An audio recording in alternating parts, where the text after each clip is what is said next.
എല്ലാവർക്കും നമസ്കാരം. മക്കളെ, നമ്മളിപ്പോൾ എൻ്റെ കേരളം എന്ന പാഠമാണ് പഠിച്ചുകൊണ്ടിരിക്കുന്നത്.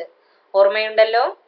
നിങ്ങൾ എല്ലാവരും ഈ കവിത ചൊല്ലി നോക്കിയല്ലോ? നല്ല ഈണം കണ്ടുപിടിച്ചോ എല്ലാവരും?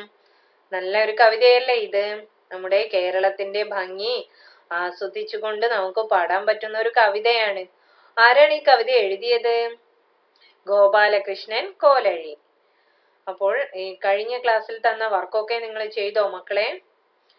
പിന്നെ ആദ്യമായിട്ട് ഈ ക്ലാസ് കാണുന്ന കുട്ടികൾ ഉണ്ടെങ്കിൽ അതിനു മുമ്പുള്ള ക്ലാസ്സുകൾ കൂടി നിങ്ങൾ കാണുക. അതിന്റെ ലിങ്ക് നിങ്ങൾക്ക് ഡിസ്ക്രിപ്ഷൻ ബോക്സിൽ നിന്ന് ലഭിക്കും. പിന്നെ എൻ്റെ ചാനൽ ഇതുവരെ സബ്സ്ക്രൈബ് ചെയ്തിട്ടില്ലെങ്കിൽ നിങ്ങൾ സബ്സ്ക്രൈബ് ചെയ്യുക. അപ്പോൾ നിങ്ങൾക്ക് തുടർന്നുള്ള ക്ലാസ്സുകളും ലഭിക്കും. അപ്പൊ നമുക്ക് ഇന്നത്തെ ക്ലാസ്സിലേക്ക് കടക്കാം. ഈ കവിത നമ്മൾ ചൊല്ലി. പിന്നെ നാടിനെ സുന്ദരമാക്കുന്നത് എന്തെല്ലാം നമ്മൾ പറഞ്ഞല്ലോ?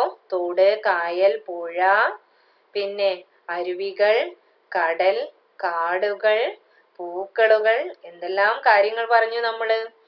പിന്നെ വരച്ചു യോജിപ്പിക്കൂ. കഴിഞ്ഞ ക്ലാസ്സിൽ ചെയ്തതായിരുന്നു ഇതെല്ലാം. ഓർമ്മയില്ലേ? പിന്നെ നിറം നൽകിയോ കൂട്ടുകാരെ? നിങ്ങളെല്ലാവരും നല്ല ഭംഗിയുള്ള ചിത്രം വരച്ച് നിറം നൽകിയോ നോട്ട്ബുക്കിൽ? ഉണ്ടായിരിക്കും അല്ലേ? ഇനി കവിതയിൽ നിന്ന് കണ്ടെത്തി എഴുതാം. എഴുതിയല്ലോ? ഇതിന്റെ ബാക്കി. എൻ്റെ നാട്ടിൽ പാട്ടുപാടി ഒഴുകുന്ന പുഴകളും തോടുകളും ഉണ്ട്. ചന്തമുള്ള പൂക്കൾ നിറഞ്ഞു നിൽക്കുന്ന കാടുകളുണ്ട്. പിന്നെ കളകളം ശബ്ദത്തോടു കൂടി ഒഴുകുന്ന കാട്ടരുവികളുണ്ട്. പിന്നെ വെള്ളിയരഞ്ഞാണു പോലെ തുള്ളിക്കളിക്കുന്ന കടൽ, കായലും വയലും പീലി നിവർത്തി നിന്നാടുന്ന തെങ്ങിൻ തോപ്പുകളും എല്ലാം നിറഞ്ഞ എൻ്റെ കേരളം. ഇതൊക്കെയുള്ള എൻ്റെ കേരളം എത്ര സുന്ദരമാണ്. നമ്മൾ എഴുതിയതായിരുന്നു കഴിഞ്ഞ ക്ലാസ്സിൽ. ഇനി എന്താണ്? അവധിക്കാലത്ത് അഭിനന്ദനെയും നന്ദനെയും ഓർമ്മയില്ലേ? അവര് അവധിക്കാലത്ത് അമ്മമ്മയുടെ വീട്ടിൽ പോവാണ്. അവര് പോകുന്ന വഴിക്ക് എന്തെല്ലാം കാഴ്ചകളാ കാണുന്നത് മക്കളെ? അവര് നഗരത്തിലല്ലേ താമസിക്കുന്നത്? ആ നഗര കാഴ്ചകൾ എന്തെല്ലാമായിരുന്നു? ഓർമ്മയുണ്ടോ നിങ്ങൾക്ക്? ഒന്ന് പറഞ്ഞേ, എന്തെല്ലാം അവർ കാണുന്നുണ്ട്? വീതിയേറിയ റോഡ്, തിരക്ക് പിടിച്ച വാഹനങ്ങൾ തലങ്ങനെയും വിലങ്ങനെയും ഓടുന്നുണ്ട്. കൂറ്റൻ കെട്ടിടങ്ങളുണ്ട്. അങ്ങനെ ആകെ ബഹളമയം. പിന്നെ സിഗ്നൽ ലൈറ്റ് ചുവപ്പ് കളർ കത്തുമ്പോൾ വാഹനങ്ങൾ നിൽക്കുന്നു. പച്ച വെളിച്ചം തെളിയുമ്പോൾ അത് മുന്നോട്ട് നീങ്ങുന്നു. എല്ലാം ഓർമ്മയുണ്ടല്ലോ? പിന്നെ നിറഞ്ഞൊഴുകുന്ന പുഴ കണ്ടു. എല്ലാം നമ്മൾ കണ്ടു. ഒരു തീവണ്ടിയെയും കണ്ടു. പിന്നെ അവിടുന്നും യാത്ര മുന്നോട്ട് നീങ്ങി അവർ എവിടെ എത്തി? ഗ്രാമത്തിലെത്തി. അവിടുത്തെ കാഴ്ചകൾ എന്തെല്ലാമായിരുന്നു? കൊച്ചു കൊച്ചു വീടുകളുണ്ട്, ധാരാളം മരങ്ങൾ, പച്ചവിരിച്ച പാടങ്ങൾ, മലനിരകൾ, പാടത്തിന് നടുവിലൂടെ കളകളം ഒഴുകുന്ന തോട്, വരമ്പിൽ നിരന്നു നിൽക്കുന്ന വെള്ളക്കൊക്കുകൾ. ഇതെല്ലാം ഗ്രാമപ്രദേശത്തെ കാഴ്ചകളാണ്. ഇതെല്ലാം നമ്മൾ പറഞ്ഞു. അങ്ങനെ നന്ദനയും അഭിനന്ദും എവിടെ എത്തി? അമ്മമ്മയുടെ വീട്ടിലെത്തി. ഈ കാര്യങ്ങൾ നന്ദനയും അഭിനന്ദും പട്ടണത്തെ കണ്ട കാഴ്ചകൾ നമ്മൾ പറഞ്ഞു, എഴുതി അല്ലേ? പിന്നെയോ പാഠത്തിൽ നിന്ന് കണ്ടെത്തി എഴുതി. ഇതും നിങ്ങളെ ചെയ്തിട്ടുണ്ടായിരിക്കുമല്ലോ. തന്നിരുന്നു ഞാൻ. ബാക്കി നിങ്ങളോട് എഴുതാൻ പറഞ്ഞു. നിങ്ങൾ എഴുതിയിട്ടുണ്ടായിരിക്കുമെന്ന് വിചാരിക്കുന്നു. എഴുതാത്തവരുണ്ടെങ്കിൽ അത് എഴുതണേ. കഴിഞ്ഞ ക്ലാസ് കണ്ടതിന് ശേഷം നിങ്ങൾ എഴുതുക. വാക്യം മാറ്റി എഴുതാം. ഇതും നമ്മൾ ചെയ്തു കഴിഞ്ഞ വർക്കാണ്. മൈതാനത്ത് കുട്ടികൾ തലങ്ങനെയും വിലങ്ങനെയും ഓടിക്കളിച്ചു. തലങ്ങും വിലങ്ങും തലങ്ങനെയും വിലങ്ങനെയും ഓടിക്കളിച്ചു. പിന്നെ തൊട്ടു എന്നുള്ളതിന് പകരം നിരനിരയായി വെച്ചിരിക്കുന്ന മിഠായി ഭരണികൾ കാണാൻ ചന്തമുണ്ട്. പിന്നെ എന്തായിരുന്നു? പാഠത്തിലുള്ളതുപോലെ ആശയങ്ങൾ ക്രമപ്പെടുത്തി എഴുതൂ. ഇതെല്ലാവരും എഴുതിയല്ലോ. നമ്പർ ഇവിടെ തന്നിട്ടുണ്ട്. നിങ്ങൾ നോട്ട്ബുക്കിൽ ഉണ്ടായിരിക്കും അല്ലേ? എഴുതിയിട്ടില്ലാത്തവർ അത് ചെയ്യണേ. മക്കളെ, എത്ര കളികളുടെ പേരറിയാം? ഇവിടെ നിങ്ങൾക്കറിയാവുന്ന നിങ്ങൾ പല പല കളികളും ഉണ്ടായിരിക്കൂലേ? നിങ്ങളുടെ കൂട്ടുകാരെല്ലാവരും കൂടി ഒത്തുകൂടുമ്പോൾ നിങ്ങൾ പല കളികളും കളിക്കാറില്ലേ? എന്തൊക്കെ കളികൾ നിങ്ങൾക്കറിയാം? നിങ്ങൾക്കറിയാവുന്ന കളികളുടെ പേരെഴുതൂ. അപ്പോ നിങ്ങൾ എന്ത് ചെയ്യണം? ഇവിടെ നിങ്ങൾക്കറിയാവുന്ന നിങ്ങൾ കളിക്കുന്ന നിങ്ങളുടെ കളികളുടെ പേരെഴുതണേ. എല്ലാവരും എഴുതുമല്ലോ? പിന്നെ ഈ കൂട്ടത്തിൽ ഉപകരണങ്ങൾ വേണ്ട കളികൾ ഏതെല്ലാം? എന്താണ് ഉപകരണങ്ങൾ? ചില കളികൾ, അതായത് ഉദാഹരണം ഞാൻ പറഞ്ഞുതരാം. നമ്മൾ ക്രിക്കറ്റ് കളിക്കുകയാണെങ്കിൽ നമുക്ക് ക്രിക്കറ്റ് ബാറ്റ് വേണം, ബോള് വേണം, സ്റ്റമ്പ് വേണം, അല്ലേ? അതാണ് ഉപകരണങ്ങൾ എന്ന് പറയുന്നത്. അങ്ങനെ ഉപകരണങ്ങൾ ഉപയോഗിച്ച് കളിക്കുന്ന കളികളുടെ പേര് നിങ്ങൾ ഇവിടെ എഴുതുക. പിന്നെയോ ഉപകരണങ്ങൾ വേണ്ടാത്ത കളികൾ, ഉപകരണങ്ങൾ ഇല്ലാതെ നമ്മൾ വെറുതെ ഓടിക്കളിക്കും, അല്ലേ? അങ്ങനെയുള്ള കളികളുടെ പേര് നിങ്ങൾ ഇവിടെ എഴുതുക. ചെയ്യുമല്ലോ? അടുത്തതോ പറയാം. ഈ കളികളിൽ 2 പേർ മാത്രം കളിക്കുന്നവ ഏതൊക്കെ? സംഘമായി കളിക്കുന്നവയോ? നിങ്ങൾ പറഞ്ഞാൽ മതി കേട്ടോ. നിങ്ങളുടെ അച്ഛനോ അമ്മയ്ക്കോ ചേട്ടനോ ചേച്ചിക്കോ നിങ്ങൾ പറഞ്ഞു കൊടുക്കുക. നിങ്ങൾ കളിക്കുന്ന കളികളിൽ 2 പേർ മാത്രം കളിക്കുന്നത്. ഇപ്പൊ ചെസ്സൊക്കെ കളിക്കുകയാണെങ്കിൽ നിങ്ങളും നിങ്ങളുടെ ഒരു കൂട്ടുകാരനും മാത്രമായിരിക്കും ഉണ്ടായിരിക്കുക. എന്നാൽ 2ൽ കൂടുതൽ, സംഘം എന്ന് പറഞ്ഞാൽ കുറെ കുട്ടികൾ ഒരുമിച്ച് കളിക്കുന്നത്, അതിന്റെ പേരുകൾ ഏതൊക്കെയാന്ന് വെച്ചാൽ അതും നിങ്ങൾ പറഞ്ഞു കൊടുക്കണേ.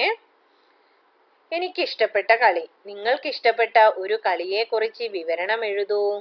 ചെയ്യുമല്ലോ? നിങ്ങൾക്കറിയാവുന്ന രീതിയിൽ നിങ്ങൾക്ക് ഇഷ്ടപ്പെട്ട, ഏറ്റവും ഇഷ്ടപ്പെട്ട ഒരു കളിയെ കുറിച്ച് നിങ്ങൾ എഴുതുക. ചെയ്യുമല്ലോ എല്ലാവരും? അടുത്തത് എന്താ മക്കളെ? നമ്മുടെ കുളം. അച്ഛാ അതാ ഒരു ജാഥ. മാഞ്ചുവട്ടിൽ കളിച്ചുകൊണ്ടിരുന്ന നന്ദന ഓടി വന്നു പറഞ്ഞു, പാടവരമ്പിലൂടെ വരിവരിയായി ആളുകൾ നടന്നു വരുന്നു. നുസ്രത്തെ, നിന്റെ ഉപ്പയല്ലേ മുന്നിലുള്ളത്? ഉപ്പ ഇന്ന് തയ്യൽക്കട തുറന്നിട്ടില്ലേ? സഞ്ജു ചോദിച്ചു. എല്ലാവരും വട്ടിയും കുട്ടയുമായി എങ്ങോട്ടാ? വേലിക്കരികിൽ നിന്ന് നന്ദനയുടെ അച്ഛൻ ചോദിച്ചു. അല്ല രാജു, നീ എപ്പോഴാ നാട്ടിൽ വന്നത്? നീ വരുന്നോ? ഞങ്ങൾ പാടത്തെ കുളം വൃത്തിയാക്കാൻ പോവുകയാ, ഗോവിന്ദേട്ടൻ പറഞ്ഞു. ഞാനും വരാം. പണ്ട് നമ്മളൊക്കെ ചേർന്ന് കുളിച്ച കുളമല്ലേ ഗോവിന്ദേട്ടാ? കുളം വൃത്തിയാക്കിയാൽ കുട്ടികൾക്കെല്ലാം നീന്തൽ പഠിക്കാം, നുസ്രത്തിന്റെ ഉപ്പ പറഞ്ഞു. അല്ലേ? ഒരു നാട്ടിൻ പുറത്ത് നടന്ന കാര്യങ്ങളാണ്, അല്ലേ? ഇനി എന്താണ് ഇവിടെ പറയുന്നത്? കുളം കാണുന്നുണ്ടല്ലോ എല്ലാവരും. ഈ കുളത്തിനടുത്ത് ഒരു ബോർഡ് കാണുന്നില്ലേ മക്കളെ? എന്താണത്? ഈ കുളം നമ്മുടേത്, വൃത്തിയായി സൂക്ഷിക്കുക. ജനങ്ങൾക്കുള്ള ഒരു അറിയിപ്പ്, അല്ലേ? മുന്നറിയിപ്പല്ലേ? നാട്ടുകാർ ഒരുമിച്ചാൽ പലതും ചെയ്യാൻ കഴിയും. നമ്മുടെ റോഡെല്ലാം കുണ്ടും കുഴിയുമായി കിടക്കുകയല്ലേ? കുഴികളെല്ലാം മണ്ണിട്ട് മൂടിയാൽ വഴി നടക്കാൻ പ്രയാസമുണ്ടാവില്ല. രാജു പറഞ്ഞപ്പോൾ എല്ലാവരും തലകുലുക്കി. രാജു ഒരു കാര്യം പറഞ്ഞു, നമ്മുടെ റോഡൊക്കെ വൃത്തിയായി സൂക്ഷിക്കാൻ പറഞ്ഞു, അല്ലേ? ഇതുപോലെ ഏതൊക്കെ പൊതു ഇടങ്ങൾ നമ്മുടെ നാട്ടിലുണ്ട്? എഴുതൂ. ഇപ്പൊ നമ്മൾ ആ കുളം കണ്ടു, പൊതു ഇടമാണ്, എല്ലാവരും ഉപയോഗിക്കുന്നത്. അതുപോലെ പൊതു ഇടം എന്ന് വെച്ചാൽ എല്ലാവരും ഉപയോഗിക്കുന്ന സ്ഥലം. അതിന് ഒരു ഉദാഹരണം ഇതാ, ബസ് കാത്തിരിപ്പു കേന്ദ്രം. അതേപോലെ വേറെ പൊതു ഇടങ്ങളുടെ പേരുകൾ നിങ്ങൾക്കറിയാമോ? ഒന്ന് ആലോചിച്ചേ നിങ്ങള്. വേറെ 1-2 കൂടി ഞാൻ പറഞ്ഞു തരാം, ബാക്കി നിങ്ങൾ കണ്ടുപിടിക്കുക. ഒന്നിവിടെ ഉണ്ട്, വേറെ ഒന്ന് വായനാശാലകൾ, എല്ലാവർക്കും ഉപയോഗിക്കാം. പിന്നെയോ മക്കളെ? പിന്നെ ഏതറിയാം? മൈതാനം, ആർക്ക് വേണമെങ്കിലും വന്ന് കളിക്കാമല്ലോ എല്ലാം. പിന്നെ പുഴയരിക്, ഇതൊക്കെ എല്ലാവർക്കും ഉപയോഗിക്കാൻ പറ്റുന്ന പൊതു ഇടങ്ങളാണ്. ബാക്കി നിങ്ങൾ കണ്ടുപിടിക്കണം.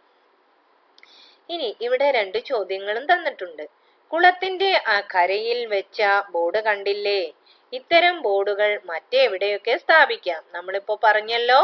ഇത് മാത്രം പോരാ, കൂടുതൽ നിങ്ങൾ കണ്ടുപിടിക്കാം. എന്നിട്ട് നിങ്ങൾ ഇവിടെ എഴുതണം. പൊതു ഇടങ്ങൾ എന്നിവിടെ എഴുതിയിട്ട് നിങ്ങൾ കണ്ടുപിടിച്ച സ്ഥലങ്ങൾ, നമ്മളിപ്പോ പറഞ്ഞല്ലോ, ഒന്നിവിടെ ബസ് കാത്തിരിപ്പ് കേന്ദ്രം, മൈതാനം, വായനാശാല, പുഴയരിക്, ഇവിടെ നിങ്ങൾ കണ്ടുപിടിച്ചെഴുതണം. എഴുതുമല്ലോ? അടുത്ത ചോദ്യം എന്താ? നിങ്ങളുടെ കൂട്ടുകാരുടെ കുടുംബങ്ങളിൽ ഏതെല്ലാം തൊഴിൽ ചെയ്യുന്നവരുണ്ട്? തൊഴിൽ എന്താണ് മക്കളെ? തൊഴിൽ, ജോലി, അല്ലേ? നിങ്ങളുടെ അച്ഛനും അമ്മയും ഒക്കെ ജോലിക്ക് പോകുന്നുണ്ടായിരിക്കും, അല്ലേ? എന്തൊക്കെ ജോലികളാ അവര് ചെയ്യുന്നത്? ഒരേ ജോലിയാണോ? അല്ല, വേറെ വേറെ ജോലികൾ. അടുത്ത വീട്ടിലുള്ളവരും വേറെ ജോലി ചെയ്യുന്നവരായിരിക്കും. അപ്പോൾ എന്തൊക്കെ ജോലികൾ നിങ്ങൾക്കറിയാം? ജോലിയുടെ പേര്. അപ്പൊ ജോലി എന്ന് നിങ്ങൾ ഇവിടെ എഴുതിയിട്ട് നിങ്ങൾക്കറിയാവുന്ന ജോലികളുടെ പേരുകൾ നിങ്ങൾ ഇവിടെ എഴുതണം. എല്ലാവരും എഴുതുമല്ലോ? ജോലികളുടെ പേരുകൾ നിങ്ങൾക്ക് കിട്ടിയോ? ഇനി ഈ ചിത്രത്തിലൊന്ന് നോക്കിക്കേ നിങ്ങൾ എല്ലാവരും. ഇതിൽ കുറേ ജോലികൾ പറയുന്നുണ്ട്. ഏതൊക്കെയാണ് നിങ്ങൾക്കറിയാവുന്ന ഒന്ന് പറഞ്ഞേ. ഇവിടെ ഒരു തയ്യൽ മെഷീൻ അല്ലേ, തയ്യൽ ജോലി ചെയ്യുന്നവര്. പിന്നെ ഓട്ടോ ഡ്രൈവർ, ഓട്ടോറിക്ഷ ഓടിക്കുന്നുണ്ട്. പിന്നെയോ മക്കളെ, മത്സ്യം, മീൻ വിൽപ്പന. പിന്നെയോ കൃഷിപ്പണി. പിന്നെ കച്ചവടം. പിന്നെ എന്താണ്, ഒരു അധ്യാപിക, ടീച്ചറാണ് അല്ലേ. പിന്നെ ഒരു പോലീസ്. ഇതെല്ലാം എന്താണ്? പിന്നെയോ പോസ്റ്റ്മിൽ ഒരാളിരിക്കുന്നില്ലേ, ലൈൻമാൻ. ഇതൊക്കെ വ്യത്യസ്ത തരം ജോലികളാണ്. എല്ലാവരും മനസ്സിലാക്കിയല്ലോ? നിങ്ങളും ഒന്ന് പറഞ്ഞു നോക്കുക. എല്ലാവരും ഒന്നുകൂടി പറഞ്ഞു നോക്കുക. നിങ്ങൾക്കറിയാവുന്ന പേരുകൾ നിങ്ങൾ ഇവിടെ എഴുതുക. ഇനി എന്താണ്, നുസ്രത്തിന്റെ ഉപ്പ തയ്യൽക്കാരനാണ്. ഇതുപോലെ മറ്റു തൊഴിലുകളുടെ പേരുകൾ എഴുതൂ. അപ്പം നമ്മൾ എഴുതിയല്ലോ, പറഞ്ഞല്ലോ, എഴുതിയിട്ടുണ്ടായില്ല. നിങ്ങൾ എന്ത് ചെയ്യണം, നമ്മുടെ ഈ ക്ലാസ് ഒന്ന് പോസ് ചെയ്ത് വെച്ചിട്ട് നിങ്ങൾ എഴുതി നോക്കുക. നിങ്ങൾക്കറിയാവുന്ന ജോലികളുടെ പേര് എഴുതുക. എന്നിട്ട് തുടർന്ന് നമ്മുടെ ക്ലാസ് കാണുക. വാക്കുകൾ എഴുതാം, വായിക്കാം. ഇവിടെ നമുക്ക് കുറച്ച് അക്ഷരങ്ങൾ കാണുന്നുണ്ട്. ഈ വൃത്തത്തിനുള്ളിലും നമുക്ക് അക്ഷരങ്ങൾ കാണാം. ഈ അക്ഷരങ്ങൾ ഏതൊക്കെയാ? എല്ലാവരും വായിച്ചു നോക്കണേ. നിങ്ങൾ അക്ഷരങ്ങളൊക്കെ നന്നായി വായിച്ച് അറിയാവുന്ന കുട്ടികളല്ലേ? ഈ അക്ഷരങ്ങൾ വെച്ച് നമ്മൾ എന്ത് ചെയ്യണം? വാക്കുകൾ ഉണ്ടാക്കണം. പുറമേയുള്ള അക്ഷരങ്ങളെ അകത്തുള്ള അക്ഷരങ്ങളുമായി കൂട്ടി നിങ്ങൾ വാക്കുകൾ ഉണ്ടാക്കുക. മാത്രകൾ നിങ്ങൾക്ക് കൂട്ടിച്ചേർക്കാം. ഉദാഹരണം ഉണ്ടല്ലോ ഇവിടെ, രഥം, പാത. അതുപോലെ നിങ്ങളൊന്ന് സ്വന്തമായി ഉണ്ടാക്കിക്കേ. എന്നിട്ടോ ഉണ്ടാക്കിയ വാക്കുകൾ വെച്ച് വാക്യങ്ങൾ എഴുതണം. കണ്ടെത്തിയ വാക്കുകൾ കൊണ്ട് വാക്യങ്ങൾ എഴുതൂ. ഒരു ഉദാഹരണം ഇവിടെ ഉണ്ട്. രഥം പാതയിലൂടെ ഓടി. അതേപോലെ നിങ്ങളൊന്ന് ഉണ്ടാക്കിക്കേ, വാക്കുകളും വാക്യങ്ങളും. ഒരു 5 മിനിറ്റ് അതിനായി നമ്മുടെ വീഡിയോ പോസ് ചെയ്ത് വെച്ചതിന് ശേഷം നിങ്ങൾ എഴുതുക. എന്നിട്ട് 1-2 ഉദാഹരണങ്ങൾ പിന്നീട് ഞാൻ തരാം. എഴുതി നോക്കിയോ മക്കളെ? ഇനി ഉദാഹരണങ്ങള് 2 ഞാൻ എഴുതിയത് കാണിച്ചു തരാം. എഴുതിയിട്ട് കിട്ടാത്തവരുണ്ടെങ്കിൽ അത് മനസ്സിലാക്കി വീണ്ടും എഴുതി നോക്കുക. ഏതൊക്കെയാണ്? നിധി, ജാഥ. 2 അല്ല കേട്ടോ. കഥ, രാധ, നീത. അങ്ങനെ വാക്കുകൾ ഞാൻ ഉണ്ടാക്കി. ഇനി ഈ വാക്കുകൾ വെച്ചുണ്ടാക്കിയ വാക്യങ്ങളോ? രാധ കഥ പറഞ്ഞു. നീത രഥം കണ്ടു. ഇവിടെ നാ ഉണ്ട്, ഇവിടെ താ ഉണ്ട്. നീത. രഥം. ഇവിടെ രായിത ധ, രഥം. കിട്ടിയല്ലോ? ഇനി അതുപോലെ നിങ്ങൾ ഉണ്ടാക്കി നോക്കണേ. എല്ലാവരും ചെയ്തിട്ടുണ്ടായിരിക്കും. അടുത്തതൊരു പാട്ടാണ്. ഒന്ന് പാടി നോക്കാം അല്ലേ? പാടാം. കുളവും തോടും കുളിർ ചോലകളും കളകളമൊഴുകും അരുവികളും കാറ്റിൻ പാട്ടിനു കാതോർത്തിടും പൂക്കളുമുള്ളൊരു മലനാട്. കാടും മേടും കതിരണി വയലും അണിയണി നിൽക്കും തെങ്ങുകളും പക്ഷികൾ പാടും പൂന്തോപ്പുകളും എത്ര മനോഹരമെന്നാട്. പാടി നോക്കിയോ നിങ്ങളും? എല്ലാവരും ഒന്ന് പാടി നോക്കുക. നിങ്ങളുടേതായ ഈണം കണ്ടെത്തുക. എല്ലാവരും ചെയ്യണേ. ഇവിടെ ചോദ്യം എന്താ മക്കളെ? മലനാടിന്റെ എന്തൊക്കെ പ്രത്യേകതകളാണ് കവിതയിൽ പറഞ്ഞിരിക്കുന്നത്? നമ്മുടെ ഈ കവിതയിൽ മലനാടിനെ വർണ്ണിക്കുന്നുണ്ട്. എന്തൊക്കെയാണുള്ളത്? കുളവും തോടും കുളിർ ചോലകളും കളകളമൊഴുകും അരുവികളും കാറ്റിൻ പാട്ടിന് കാതോർത്തിടും പൂക്കളുമുള്ളൊരു മലനാട് അല്ലേ? പിന്നെയോ കാടും മേടും കതിരണി വയലും. ഇതെല്ലാം നമ്മൾ എൻ്റെ കേരളം എന്ന കവിതയിൽ പറഞ്ഞ അതേ കാര്യങ്ങൾ ചെറിയ ചെറിയ മാറ്റത്തോടെ. അതായത് നമ്മുടെ കേരളത്തിലെ ഭംഗി എന്തൊക്കെയാണുള്ളത്? തോട്, കുളം, കുളിർ ചോലകൾ, അരുവികൾ. പിന്നെയോ കാറ്റ്, നല്ല കാറ്റ് അല്ലേ? പിന്നെയോ പൂക്കൾ നിറഞ്ഞു നിൽക്കുന്ന മലനാട്. കാടുകളുണ്ട്, ചെറിയ ചെറിയ മേടുകളുണ്ട്, പിന്നെയോ വയലുകളുണ്ട്, തെങ്ങിൻ തോപ്പുകളുണ്ട്. അവിടെ നമുക്ക് പക്ഷികളെ കാണാം. ഇങ്ങനെ എല്ലാം കൂടി ഒത്തുചേർന്ന എൻ്റെ നാട് എന്തു മനോഹരമാണ് അല്ലേ മക്കളെ? ഇതൊക്കെയല്ലേ കവിതയിൽ പറഞ്ഞിരിക്കുന്നത്. ഇനി നിങ്ങളൊന്ന് പറഞ്ഞു നോക്കണേ, എന്തൊക്കെയാണ് നമ്മുടെ മലനാടിന്റെ പ്രത്യേകതകൾ. ഇനി അടുത്തതെന്താ? കുളവും തോടും കാടും മേടും. ഇതുപോലെ ഒരുമിച്ച് ചേർക്കാവുന്ന മറ്റേതെല്ലാം പദങ്ങൾ നിങ്ങൾക്കറിയാം? എഴുതൂ. കുളവും തോടും കാടും മേടും. അതായത് ഒരു ശൈലിയിൽ അതിങ്ങനെ പറയും അല്ലെ? കുളവും തോടും കാടും മേടും. ഇതേപോലെ ചേർത്ത് പറയാവുന്ന മറ്റേതെല്ലാം പദങ്ങൾ നിങ്ങൾക്കറിയാം? നിങ്ങളൊന്ന് ഓർമ്മിച്ചു നോക്കിയേ, എന്നിട്ട് നമുക്ക് പറയാം. ഓർത്തു നോക്കിയിട്ട് നിങ്ങൾക്ക് കിട്ടിയോ? ഒന്ന് നോക്കിയാലോ. രാവും പകലും, നിങ്ങളും ഞങ്ങളും, ഇരുളും വെളിച്ചവും. ഇതൊക്കെ തന്നെയാണോ നിങ്ങൾക്കും കിട്ടിയത്? ഇനി ഇവിടെ നിങ്ങൾ തന്നെ എഴുതണം. എഴുതുമല്ലോ? കൂടുതൽ ഇതേപോലെ ഒരുമിച്ച് പറയാവുന്ന ചേർത്ത് പറയാവുന്ന പദങ്ങൾ നിങ്ങൾ കണ്ടുപിടിച്ച് എഴുതണം. പറയാം, എഴുതാം. ഈ കവിതയ്ക്ക് ഒരു തലക്കെട്ട് നൽകൂ. എന്താ മക്കളെ തലക്കെട്ട് എന്ന് പറഞ്ഞാൽ? പേര് അല്ലേ? ഈ കവിതയ്ക്ക്, നമ്മൾ ചൊല്ലിയ കവിതയ്ക്ക് ഒരു പേരിടണം. നിങ്ങൾ എഴുതുമല്ലോ? കവിതയ്ക്ക് അനുയോജ്യമായ ഒരു പേര് കണ്ടുപിടിക്കുക. അടുത്ത എന്താ? കവിതയുടെ ആശയം സ്വന്തം വാക്യത്തിൽ പറയൂ, എഴുതൂ. കവിതയിൽ നിന്നും നമ്മൾ എന്തെല്ലാം കാര്യങ്ങളായിരുന്നു മനസ്സിലാക്കിയത്? ഓർമ്മയുണ്ടല്ലോ?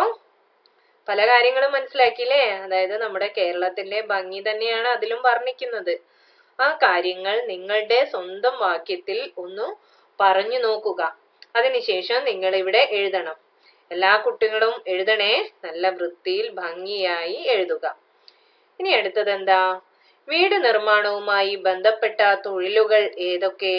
വീടിന്റെ ചിത്രവുമായി വരച്ചു യോജിപ്പിക്കൂ. വീട് നിർമ്മാണം. ഇവിടെ ഒരു വീട് കാണുന്നുണ്ടല്ലോ. ഈ വീടിന്റെ നിർമ്മാണവുമായി ബന്ധപ്പെട്ട ജോലികൾ കുറെ എണ്ണം ഇവിടെ ഉണ്ട്. അത് അല്ലാത്ത തൊഴിലുകളും ഇവിടെ നമുക്ക് കാണാം. ഇതിൽ വീട് പണിയുമായി ബന്ധപ്പെട്ട തൊഴിലിനെ നിങ്ങൾ എന്ത് ചെയ്യണം? വായിച്ചു നോക്കിയതിന് ശേഷം ഈ വീടുമായി ചേർത്ത് വരയ്ക്കുക. തയ്യൽ, പോലീസ്, പെയിന്റിംഗ്, എഞ്ചിനീയറിംഗ്, അധ്യാപനം, മരപ്പണി, വയറിംഗ്, വാർപ്പുപണി. ഇതിൽ ഒന്ന് ഞാൻ വരച്ച് കാണിച്ചു തരാം. ബാക്കി നിങ്ങൾ ചെയ്യണേ. വാർപ്പുപണി വീടുമായി ബന്ധപ്പെട്ട ഒരു തൊഴിലാണിത്. ഇനി ബാക്കി തൊഴിലുകൾ ഏതെല്ലാമെന്ന് നിങ്ങൾ കണ്ടുപിടിച്ച് വരച്ച് യോജിപ്പിക്കുക. അപ്പൊ നിങ്ങൾക്ക് ഇന്നത്തെ ക്ലാസ് ഇഷ്ടപ്പെട്ടിട്ടുണ്ടായിരിക്കും, എല്ലാം മനസ്സിലായിട്ടുണ്ടായിരിക്കും എന്ന് വിചാരിക്കുന്നു. അപ്പോൾ എൻ്റെ ക്ലാസ് നിങ്ങൾക്ക് അത്രയും ഉപകാരപ്രദമായി എന്ന് തോന്നുകയാണെങ്കിൽ നിങ്ങൾ ലൈക്ക് ചെയ്യുക, ഷെയർ ചെയ്യുക. കൂടാതെ സബ്സ്ക്രൈബ് ചെയ്തിട്ടില്ലെങ്കിൽ സബ്സ്ക്രൈബും ചെയ്യണം. ഇനി നമുക്ക് പുതിയൊരു പാഠവുമായി വീണ്ടും കാണാം.